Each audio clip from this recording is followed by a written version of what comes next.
वजीर आला पंजाब मरियम नवाज शरीफ ने सैलाब मुतासरा इलाकों में जानवरों के लिए चारे की फौरी और मुअस्सर फराहमी यकीनी बनाने की हिदायत की है।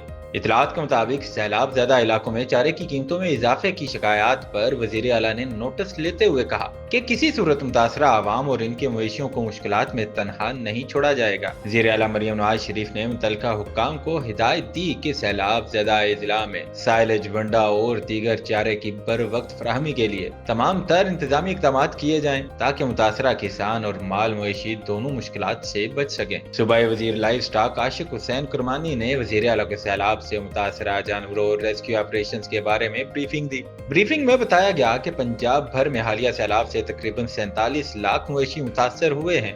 इनमें से 22 लाख मवेशियों को महफूज मकामात पर मुंतकिल कर दिया गया है, जबकि तकरीबन 5 लाख मवेशियों का मुख्तलिफ बीमारियों और चोटों के हवाले से इलाज भी किया गया है। हुकाम के मुताबिक सैलाब के दौरान अब तक 824 मवेशियों की गुमशुदगी की रिपोर्ट्स मौसूल हुई हैं, जिनकी तलाश और रिकवरी के लिए इकदाम जारी हैं। वजीर आला मरियम नवाज शरीफ ने हिदायत दी है कि सैलाब मुतासरा इलाकों में न सिर्फ इंसानी बल्कि लाइफ स्टॉक की जरूरियात को भी अवलीन तरजीह दी जाए ताकि किसान तबका अपने रोजगार और मईशत को दोबारा बेहतर अंदाज से बहाल कर सके।